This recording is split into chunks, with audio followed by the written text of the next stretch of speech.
Hello दोस्तों, स्वागत है आपका अपने यूट्यूब चैनल पर। आज हम बात करने वाले हैं कक्षा 12 के हिंदी के बारे में, जो कि हमारा काव्य का पहला चैप्टर है, जिसका नाम है अयोध्या सिंह उपाध्याय हरिऔध, जिसमें कवि का साहित्य परिचय और कृतियों के बारे में बताया गया है और फिर आगे उनके पद्यांशों की संदर्भ सहित व्याख्या के बारे में आप लोगों को अध्ययन कराया गया है। तो चलिए शुरू करते हैं। सबसे पहले उनकी जीवन परिचय के बारे में। तो श्री अयोध्या सिंह उपाध्याय हरिऔध आधुनिक हिंदी खड़ी बोली के प्रथम महाकवि थे। इन्होंने काव्य के क्षेत्र में भाव और भाषा दोनों दृष्टियों से नए नए प्रयोग किए और युगानुरूप नवीन आदर्शों की प्रतिष्ठा की।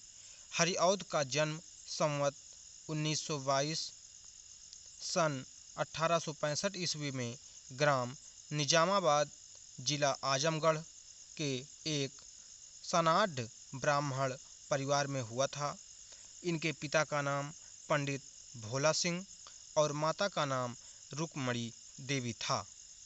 भोला सिंह के बड़े भाई पंडित ब्रह्म सिंह ज्योतिष के अच्छे विद्वान थे। हरिऔध जी की प्रारंभिक शिक्षा इन्हीं की देख रेख में हुई। मिडिल परीक्षा पास करने के पश्चात ये काशी के क्वींस कॉलेज में पढ़ने के लिए भेजे गए, किंतु अस्वस्थता के कारण पढ़ ना सके। इन्होंने घर पर ही अंग्रेजी और उर्दू का अध्ययन किया। संवत 1939 सन 1918 ईस्वी में इनका विवाह हुआ। विवाह के पश्चात इन्हें आर्थिक संकट का सामना करना पड़ा, इसलिए सर्वप्रथम इन्होंने निजामाबाद के तहसील स्कूल में लगभग 3 वर्ष तक अध्यापन कार्य भी किया। तदुपरांत ये कानूनगो हो गए और उत्तरोत्तर उन्नत कर सदर कानूनगो के पद पर पहुंच गए। संवत 1966 सन 1909 ईस्वी में सरकारी नौकरी से अवकाश प्राप्त कर काशी हिंदू विश्वविद्यालय में अवैतनिक अध्यापक हो गए। सन 1941 ईस्वी तक वे इसी पद पर रहे। इसके पश्चात अवकाश ग्रहण कर आजमगढ़ को अपना निवास स्थान बनाया और वहीं रहकर साहित्य सेवा में अपना जीवन लगा दिया। यहीं संवत 2002 सन 1945 में इनका स्वर्गवास हो गया। अब हम इनके साहित्य सेवाओं के बारे में जानकारी देते हैं। हरिऔध जी द्विवेदी युग के प्रतिनिधि कवि थे। इन्होंने खड़ी बोली को नया रूप प्रदान किया तथा प्राचीन कथानकों में नवीन उद्भावनाएं समाहित की। भाषा की विविधता के साथ साथ इन्होंने हिंदी छंदों में भी नवीन छंद पद्धति की उद्भावना की। इनके काव्य में वात्सल्य रस एवं विप्र लंभ श्रृंगार का जगमगाता रूप झलकता है। इनकी रचनाएं कौन कौन सी हैं? इनकी रचनाएं हैं, हरिऔध जी ने गद्य पद दोनों में ही सफलतापूर्वक रचना की है। इनके द्वारा रचे गए काव्यों का संक्षिप्त वर्णन निम्नलिखित है। नंबर 1 है प्रिय प्रवास, नंबर 2 वैदेही वनवास, नंबर 3 रस कलश, नंबर 4 चौखे चौपदे और चुभते चौपदे, नंबर 5। इनके अतिरिक्त हरिऔध जी के अन्य काव्य ग्रंथ इस प्रकार हैं: रुक्मणी परिणय, प्रद्युम्न विजय, बोलचाल, पद्य प्रसून, परिजात, ऋतुमुकुर, काव्योपवन, प्रेम पुष्पोहार, प्रेम प्रपंच, प्रेमाम्बु प्रस्वरण, प्रेमाम्बु वारिधि। इनके प्रमुख उपन्यास निम्नलिखित हैं, जैसे ठेठे हिंदी का ठाठ, ठेठ हिंदी का ठाठ, अधिक खिला फूल, प्रेम कांता। अब हम बात करते हैं इनके साहित्य में स्थान के बारे में। निसंकोच हम ये कह सकते हैं कि हरिऔध जी की काव्य प्रतिभा विविध रूपणी है। वे अपनी रचनाओं में कहीं रीतकालीन हैं तो कहीं भारतेंदुकालीन, कहीं द्विवेदीकालीन हैं तो कहीं नवयुगकालीन। इनके इन समस्त रूपों में इनका द्विवेदीकालीन रूप ही प्रमुख है। भाव और भाषा दोनों ही क्षेत्रों में इन्होंने नए नए प्रयोग किए और आधुनिक युगानुरूप नवीन उद्भावनाएं भी दी। निश्चय ही ये हिंदी के गौरव हैं। तो ये था इनका जीवन परिचय। अब हम इनकी रचनाओं के बारे में बात करते हैं, जिसके में इन्होंने जो पद्यांशों पर इनका एक है काव्य पवन दूतिका, जिसका हम संदर्भ सहित व्याख्या आप लोगों को अध्ययन कराएंगे। पहला है इसमें, बैठी खिन्ना यक दिवस वे गेह में थी अकेली, आके आंसू दृग युगल में थे धरा को भिगोते। आई धीरे इस सदन में पुष्प संदिग्ध कोले, प्रातः वाली सुपवन इसी काल वतायनों से। संतापों को विपुल बढ़ता देख के दुखिता हो, धीरे बोली सा दुख उससे श्रीमती राधिका यूं। प्यारी प्रातः पवन इतना क्यों मुझे है सताती, क्यों तू भी है कलुषित हुई काल की क्रूरता से। इसमें हमें क्या करना है, उपयुक्त पद्यांश के शीर्षक और कवि का नाम भी लिखना है। रेखांकित अंश की व्याख्या करना है। घर में दुखी होकर एक दिन अकेले कौन बैठा था, उसका नाम बताना है। फूलों की सुगंध से युक्त होकर राधा के घर में किसने प्रवेश किया, उनका नाम बताना है। राधा ने प्रातःकालीन वायु से दुखित होकर क्या कहा। तो चलिए शुरू करते हैं। अब हम पहला प्रश्न का उत्तर।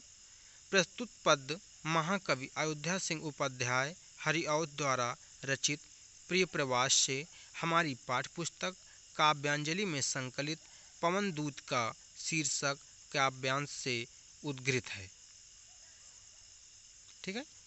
और अब हम दूसरा क्वेश्चन है हमारा, रेखांकित अंश की व्याख्या करना। रेखांकित जो है जिसमें लाइन खींची गई जिसके लिए नीचे, उसी की हमें व्याख्या करना है। तो चलिए व्याख्या देखते हैं।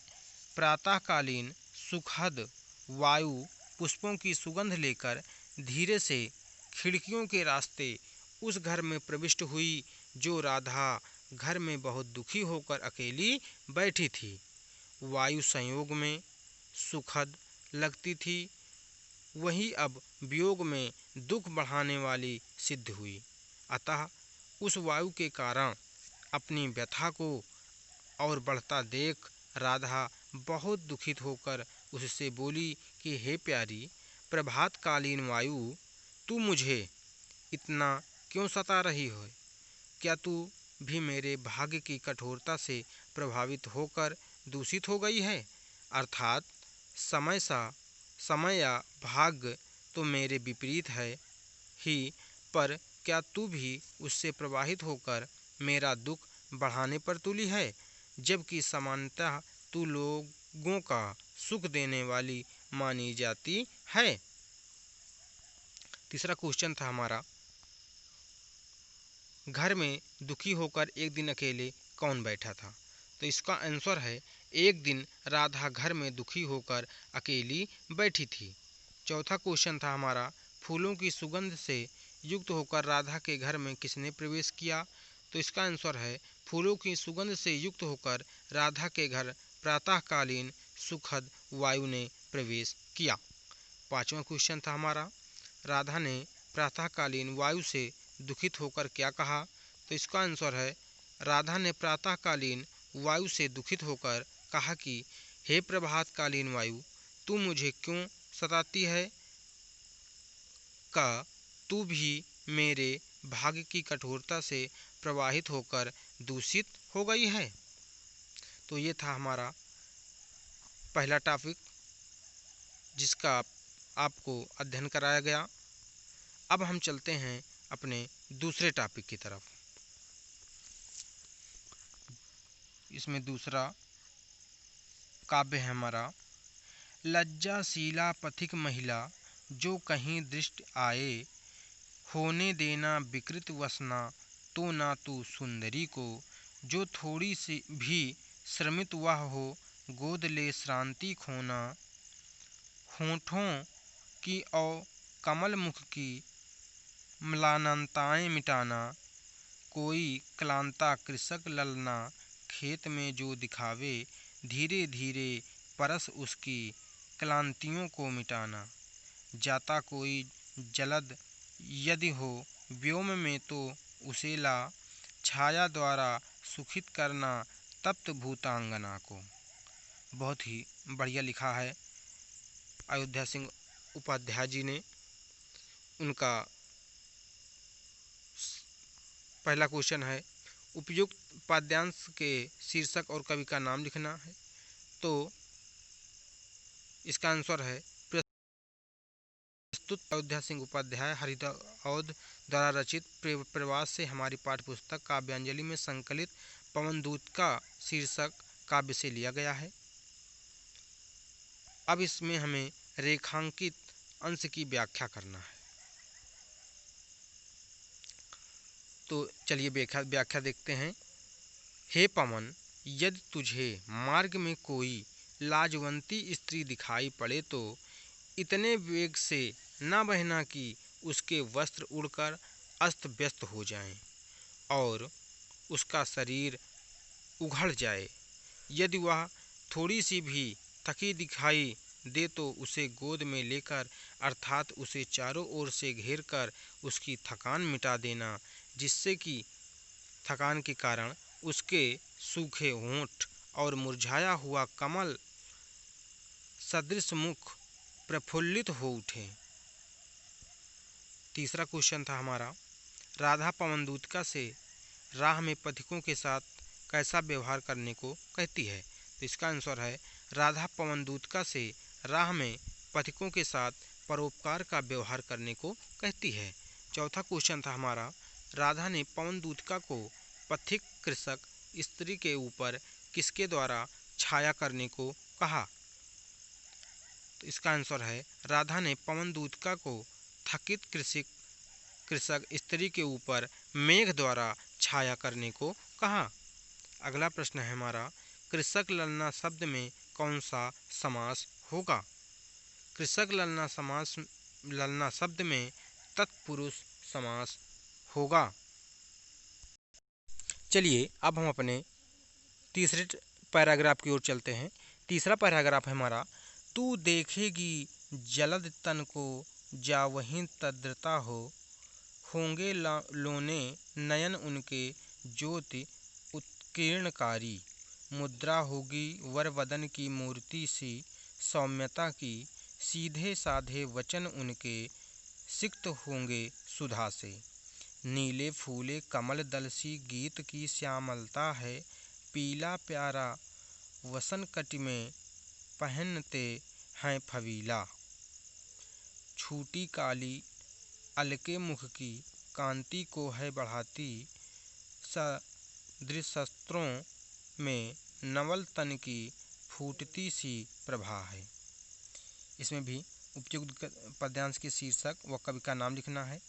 तो पहला क्वेश्चन का आंसर है, प्रस्तुत पद महाकवि अयोध्या सिंह हरिऔध द्वारा रचित प्रियवास से हमारी पाठ्यपुस्तक काव्यांजलि में संकलित पवनदूत का शीर्षक काव्यांश से उद्घृत है। दूसरा क्वेश्चन है हमारा, रेखांकित अंश की व्याख्या करना है हमें। तो इसका व्याख्या है, राधा कहती हैं कि हे पवन, वहाँ जाकर तू मेघ के समान शोभा वाले श्री कृष्ण को देखेगी। उनके शरीर की श्यामलता खिले हुए नील कमल के समान मोहक हैं। मेरे प्रियतम कृष्ण कट में आकर्षक पीला वस्त्र धारण करते हैं। उनके मुख पर लटकी हुई काले बालों की लट उनकी शोभा को चार चांद लगा रही होगी। उनके सुंदर वस्त्रों से उनके मनोहर शरीर की शोभा अत्यधिक बढ़ रही होगी।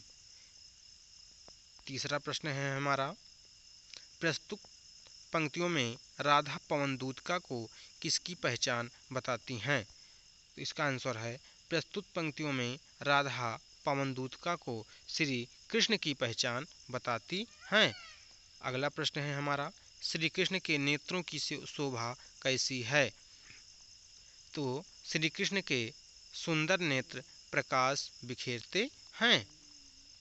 अगला प्रश्न है, श्री कृष्ण कटी में कैसा वस्त्र धारण करते हैं? इसका आंसर है, श्री कृष्ण कटी में पीला वस्त्र धारण करते हैं। तो चलिए अब हम अपन चलते हैं चौथे पैराग्राफ की तरफ। कोई प्यारा कुसुमे कुम्हला गेह में जो पड़ा हो, तो प्यारे के चरण पर ला डाल देना उसी को।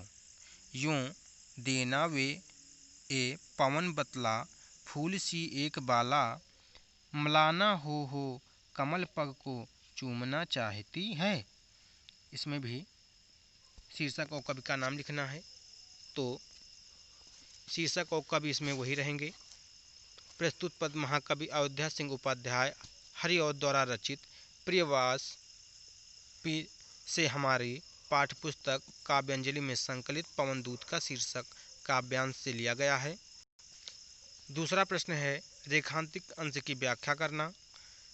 तो इसकी व्याख्या है, हे पवन, कृष्ण के घर पहुंचकर यदि कोई मुरझाया हुआ सुंदर फूल वहां पड़ा मिल जाए तो उसे प्रिय कृष्ण के चरणों में लाकर रख देना।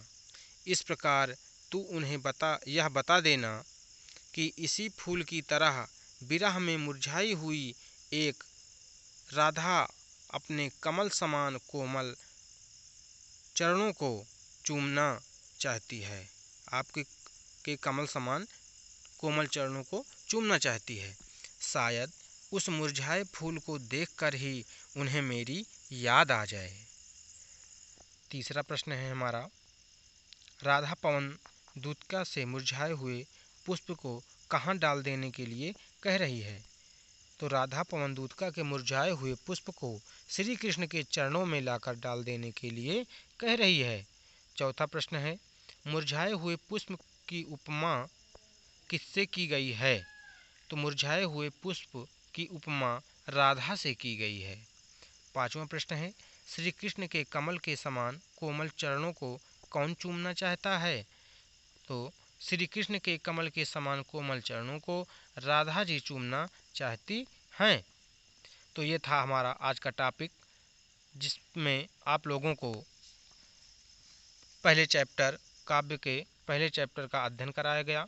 तो आप लोग इस वीडियो को पूरा देख करके इसको लाइक कीजिए, चैनल को सब्सक्राइब कीजिए और वीडियो को ज़्यादा से ज़्यादा मात्रा में शेयर कीजिए। Thank you for watching my video.